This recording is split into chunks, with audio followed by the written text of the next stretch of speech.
Olá, como você está? Tudo bem? Como tu estás? Eu estou bem, estou gravando numa manhã de domingo para conversarmos hoje sobre um novo tema.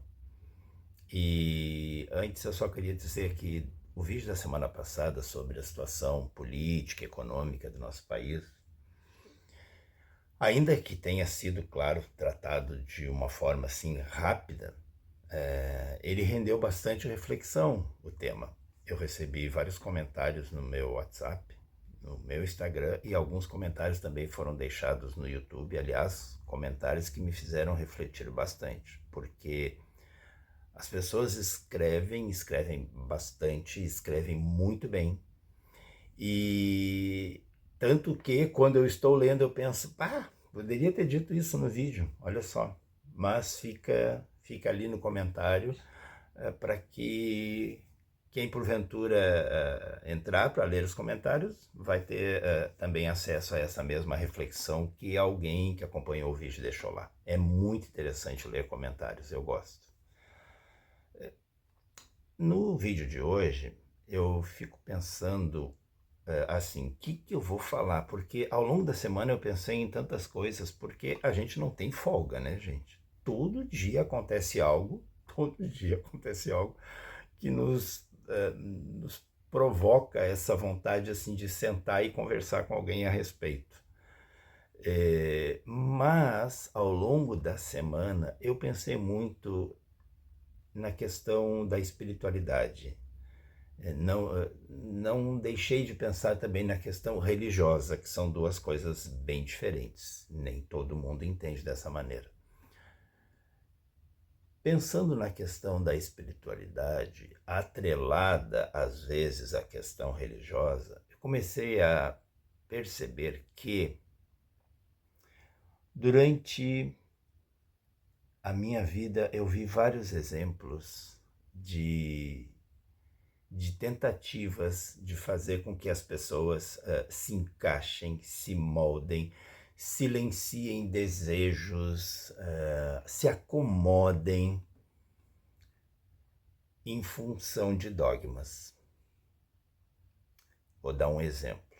Eu tenho um amigo que, em função de dogmas religiosos, que ele procura seguir assim à risca, que em função então desses dogmas, que aqui não cabe dizer qual é, ele não se permite viver uma vida, digamos assim, não é que ele não se permita viver uma vida mais feliz, porque quem sou eu para julgar se ele é feliz ou não? Seria muita pretensão achar que eu tenho esse direito. Mas eu percebo que ele me externa desejos, vontades, projetos que ele tem, mas logo em seguida ele vem com algum comentário do tipo: não, mas eu não posso fazer isso porque na Bíblia diz tal coisa. Não, mas eu não posso pensar assim porque na Bíblia diz assado. Eu posso garantir aqui para vocês que não é nenhum crime o que ele deseja, aquilo que ele aspira, que ele sonha não prejudicaria ninguém, mas, segundo ele, a Bíblia não permite. E a partir disso eu fico pensando, eu recebo também alguns comentários que, principalmente num vídeo em que eu não escondi que eu não estava bem, né? Um vídeo que ficou muito claro que eu estava num momento assim bastante triste, para baixo mesmo, né? E eu recebi muitos comentários do tipo assim, sério, esses comentários privados lá no Instagram, de algumas pessoas super bem intencionadas, pessoas realmente me pareceram realmente preocupadas em me dizer algo que me confortasse, mas os comentários não saíam de um determinado padrão que era: te volta para Deus que tu vais melhorar. Reza, não é reza que a pessoa disse, leia os salmos tais e tais que tu vais melhorar. E um comentário que me deixou muito intrigado porque usou esse termo, Te humilha perante Deus que Ele vai te abençoar. Te humilha perante Deus. Eu sei que para quem é bastante praticante de qualquer religião que seja, eu sei que o termo te humilha tem, na visão bíblica, um sentido diferente deste humilhar-se que a gente entende no cotidiano e com o qual a gente não coaduna, com certeza. Ninguém gosta de se humilhar, né, para ninguém. Claro que eu entendo que o humilhar-se, e acredito que todos entendem, que o humilhar-se do qual falam as Escrituras não tem o sentido da humilhação do nosso cotidiano, que é bem diferente. A humilhação da qual falam as Escrituras é saber se colocar de forma humilde perante Deus. É entender-se pequeno diante da grandeza desse Deus. Claro, eu estou falando aqui de um lugar, de uma pessoa que acredita na existência de Deus. E aqueles que não acreditam ficam como? Gente, por muito tempo, mas eu já me libertei disso, por muito tempo eu silenciosamente, porque eu não expressava, felizmente eu não expressava a minha opinião, silenciosamente eu julgava quem se dizia ateu. Eu julgava a pessoa, e eu tenho no meu círculo de pessoas conhecidas, pessoas que nunca esconderam que não acreditam em Deus. São quantas? Eu estou pensando aqui rapidamente, são 3 pessoas. 3 pessoas que eu tenho no meu círculo. Não é nem de amizade, porque a vida foi nos afastando, mas não é essa a questão que nos afastou. E eu lembro que quando éramos muito chegados, uma dessas pessoas, uma amiga minha, disse, a gente conversando e tudo, aí eu toquei na questão de eu já ter sido seminarista, e essa pessoa me disse assim, nossa, Paulo, a gente acredita em coisas tão diferentes, eu sequer acredito em Deus. E eu lembro que eu só perguntei para ela, tu não acredita em Deus? Só perguntei, reforçando, ela já havia dito. Eu fui pego de surpresa. E ela disse, não, não acredito que exista um Deus, eu acredito que o mundo foi criado realmente a partir de uma combinação de moléculas, elementos químicos, e foi isso que aconteceu. Ok, é a maneira dela pensar. Quem é o Paulo para dizer que ela está errada? Então, vai que ela descubra depois uma nova maneira de pensar, ou não. E essa é a questão. Me incomoda bastante quando as pessoas fazem, ou melhor, trazem dogmas da sua religião para tentar moldar o comportamento do outro. Se o outro pediu orientação, se o outro está se colocando nesse lugar, ok. Mas o que geralmente acontece não é isso. Tu expressa uma opinião e alguém vem e diz, sabe que isso está errado, né? Sabe que na Bíblia diz tal coisa. É sério mesmo? É sério que a pessoa vai trazer isso sem que o outro tenha pedido? Não sei quanto a ti, mas isso realmente me deixa numa posição de desconforto. É um desconforto tal que eu tenho que me cuidar para não dizer coisas desagradáveis, porque eu realmente, e aqui talvez eu seja mal entendido, mas eu realmente acho muita presunção por parte de qualquer pessoa vir até alguém, até a minha pessoa, a pessoa do outro, e ficar ditando como a pessoa deve viver, de que maneira deve fazer as coisas, sem, aí eu volto a dizer, sem que tenha sido solicitado a sua opinião a respeito.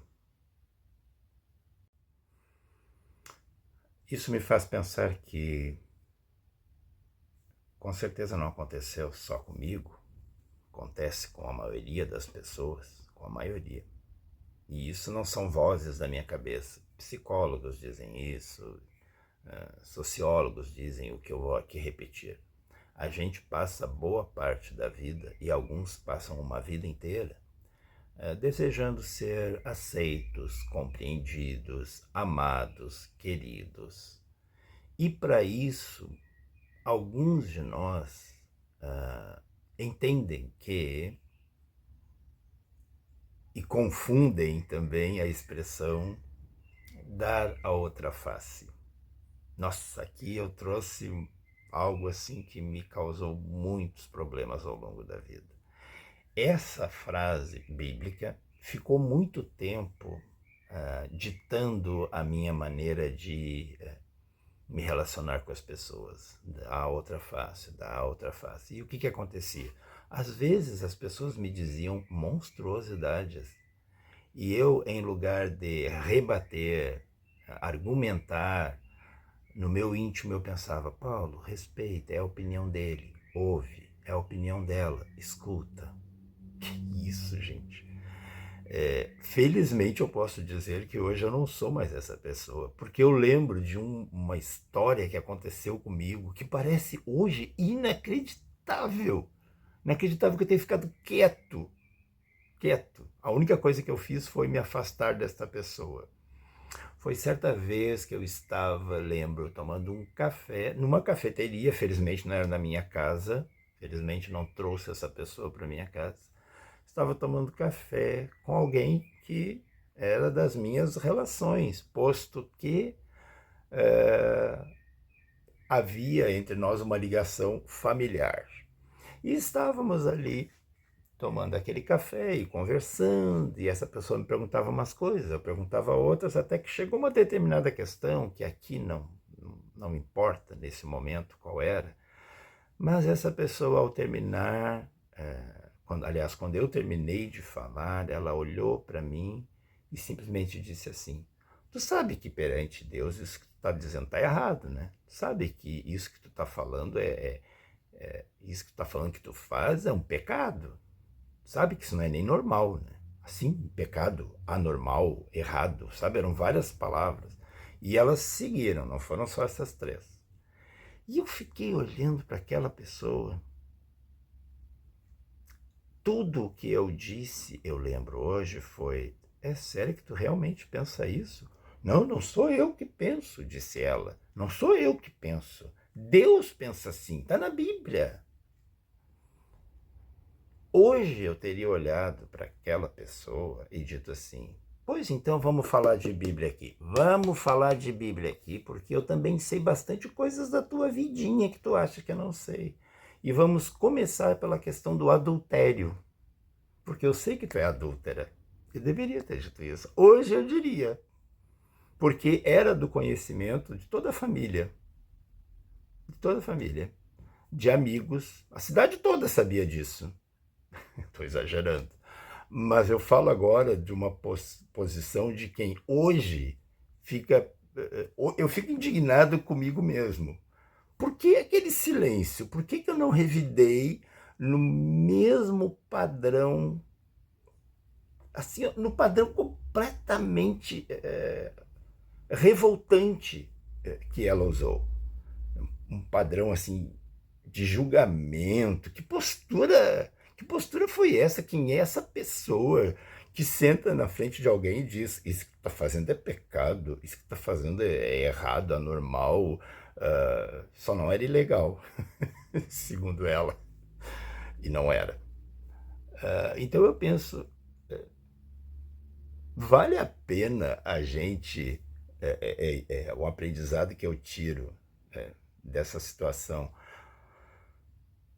vale a pena a gente se relacionar com pessoas que têm essa postura divina, assumem para si uma postura divina, ilibada, arautos da palavra de Deus?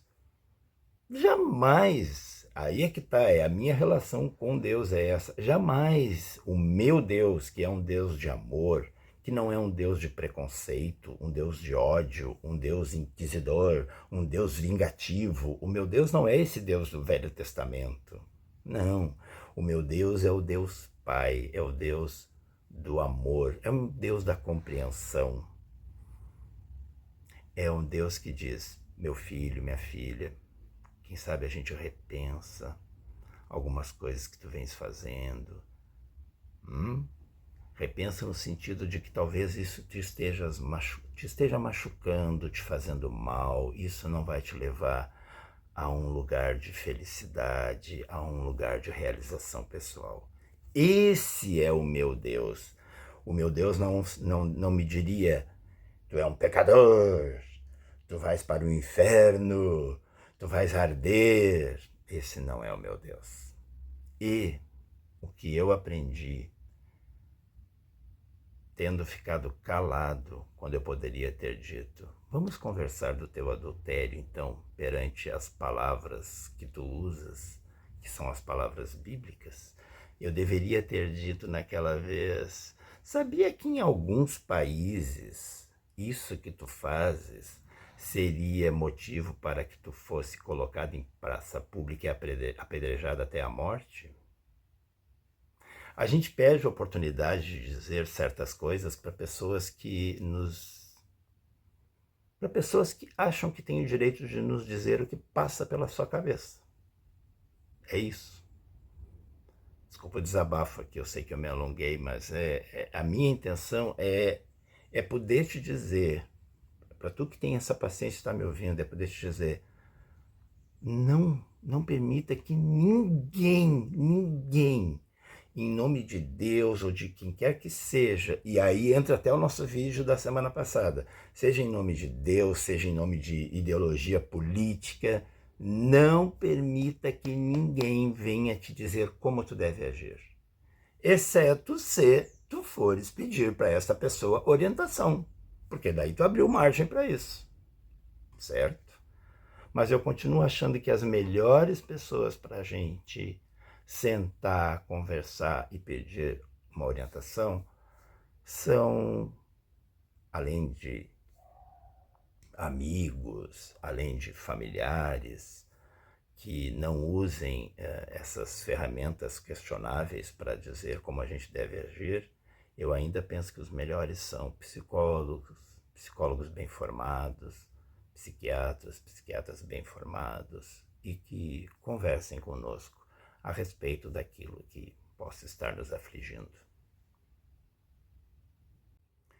Para a gente ir encaminhando a conclusão deste vídeo, eu queria trazer aqui para vocês que faz alguns dias eu conversava com uma amiga e, como ela estava em silêncio há vários dias, eu escrevi uma mensagem perguntando: oi fulana, como é que tu estás? Faz tempo que a gente não se fala, tudo bem contigo? E aí ela me escreveu de uma forma muito transparente que ela não estava bem, que ela estava bastante triste, que estava por casa, não estava saindo, fazendo o mínimo. E na nossa conversa, que de texto nós mudamos para vídeo, uma chamada de vídeo, na nossa conversa ela externou o seguinte: Paulo, eu não estou legal, eu não estou bem, já faz bastante tempo, eu tenho procurado esconder isso das pessoas, nas minhas redes sociais eu fico colocando fotos com amigas e isso e aquilo, mas são fotos que eu já tirei faz algum tempo, tudo na minha rede social agora é um TBT, tudo diz respeito ao que já aconteceu. E eu disse: tudo bem, minha amiga, tudo bem, mas quer me contar o que está acontecendo? E, em resumo, gente, ela me falou então de um desânimo, de achar que não vai acontecer mais nada de interessante na vida dela. E ao mesmo tempo ela diz que se sente muito culpada porque ela materialmente, né, ela tem uma estrutura material muito, muito boa. Então, materialmente ela está bem, ela tem um salário muito bom, ela se aposentou muito bem na categoria profissional dela, que já ganha bem. Então, ela me contando essas coisas, eu percebi que ela estava sentindo um misto de tristeza e culpa. culpa por estar triste e, e uma tristeza profunda por ter chegado num momento da vida em que ela guardava há tanto tempo, que era a aposentadoria, para poder fazer tudo que ela quer, fazer academia, viajar, se encontrar com amigas e tudo, e ela está ali, doente. E eu vi que ela usou a expressão, eu me sinto uma ingrata. Eu não vou aqui julgar se ela é uma ingrata ou não, mas a conversa que eu tive com ela, e talvez sirva para alguém que você conheça, a conversa que eu tive com ela foi, minha amiga, não se julgue ingrata. Pense em primeiro lugar que o que tu estás experimentando é decorrente não de ingratidão, mas de um problema bastante sério que tu negligenciaste durante anos. Olha que para ter uma conversa dessas com alguém, tu tem que ser bastante íntimo dessa pessoa, e é o caso. Então eu ainda disse para ela, tu negligenciaste durante anos o teu tratamento contra a depressão e tu realmente precisas priorizar a tua saúde emocional para que tu possas voltar a ser aquela mulher que todos os amigos conhecem. Uma mulher para cima, alegre, divertida, positiva. Cadê essa pessoa? Essa pessoa está aí dentro de ti, só que ela está aí sufocada, não por ingratidão, não, está sufocada por uma doença que na verdade, por ser uma doença psicológica, digamos assim, é muitas vezes encarada com desdém, é muitas vezes julgada. Eu percebo que, e isso eu conversei com ela, eu percebo que ninguém julga quem diz que tem um diagnóstico de uma, por exemplo, de uma tuberculose. Ninguém julga essa pessoa. Ninguém julga uma pessoa com um diagnóstico de um câncer, de uma meningite, de uma covid. Essas pessoas não ouvem julgamentos. Mas quando alguém diz estar deprimida, na posição dessa minha amiga, vamos resumir aqui, ela é quase rica, ela é quase rica, certo? Ela é de uma classe social, eu diria, média alta, bem alta. Então, quando a pessoa tem boas condições financeiras e se mostra assim bastante desanimada, bastante frustrada, vem o julgamento. Ele vem. Mas tu tem tudo para ser feliz. Quem dera as pessoas poderem ter a casa que tu tens, o carro que tu tens. Só que ela também tem uma doença real. Uma doença que rouba dela a alegria de viver, que rouba dela a possibilidade de traçar objetivos, de desejar alguma coisa. E a boa notícia que ela me deu dias depois dessa conversa é que ela procurou um médico. Ela foi direto a um psiquiatra que aconselhou a não apenas a tomar medicação que ele já prescreveu para ela, mas aconselhou-a também a começar a fazer, começar a ter consultas semanais com a psicóloga. Olha como essa conversa foi boa. Olha como é bom a gente conversar com alguém e não trazer dogmas, não trazer julgamento numa conversa. Essa conversa ela pode ser libertadora para a pessoa. Uma conversa sem julgamento, uma conversa sem dedos apontados, sem livros abertos do tipo, leia aqui, olha o que diz aqui o livro tal. Uma conversa realmente amorosa, uma conversa interessada, genuinamente interessada. Essa conversa pode salvar uma pessoa. Então eu encerro esse vídeo trazendo a seguinte reflexão, que serve para mim, não sei se serve para você. que quando alguém sentar na sua frente, te contar alguma coisa da sua vida, da vida dela,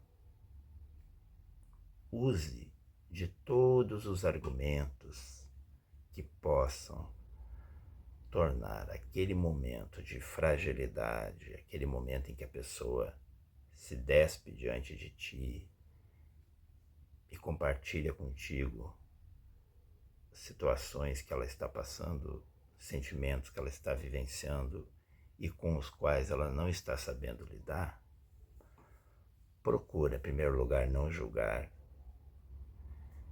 Verifica exatamente com quem tu estás a falar, e isso é importante por quê?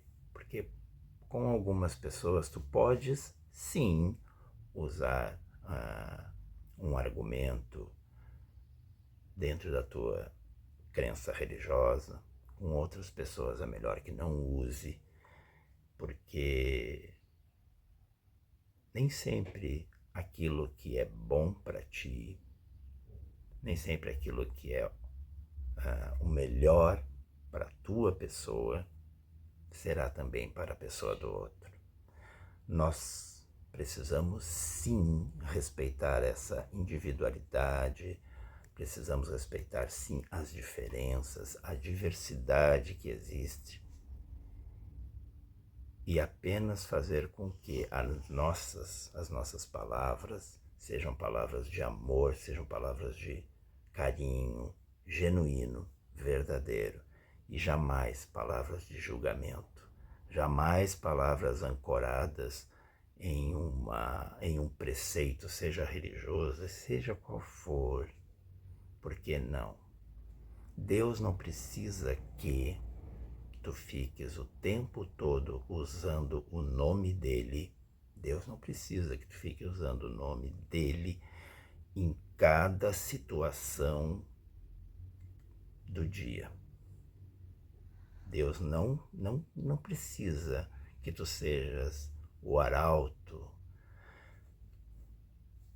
que usa o seu nome para julgar, para determinar o que as pessoas têm que fazer. Não. Se tu queres realmente usar o nome de Deus, não use o nome. Faça aquilo que tu acha correto, faça aquilo que tu acha que ele diz que é o certo, e faça o melhor por essa pessoa. E sabe, às vezes, o que é o melhor? Em primeiro lugar, é ouvir. E nunca, jamais julgar, pensar que tu tens respostas para tudo e que a tua maneira de viver, que é boa para ti e que te parece correta, deveria ser a maneira do outro também viver. Sejamos mais compreensivos, sejamos mais empáticos e façamos com que a nossa semana, que inicia hoje no domingo, e a semana das pessoas que conosco compartilham o cotidiano, seja uma semana tranquila, seja uma semana de paz e de nenhum julgamento. Deixa o julgamento para Deus no que diz respeito às leis de Deus. Deixa o julgamento para o judiciário no que diz respeito às leis dos homens. Certo? Um bom domingo para a gente, uma boa semana para todos nós. E até o próximo vídeo. Se não for pedir muito, deixa um like aí embaixo, clica naquele dedinho que diz assim, gostei. Sabe por quê? Porque isso vai fazer o YouTube mandar esse vídeo para outras pessoas. Pessoas que a gente nem conhece. Mas se tu disseres, ok, eu gostei, esse assunto vai para outras pessoas. Uma boa semana para todos nós. Tchau, tchau.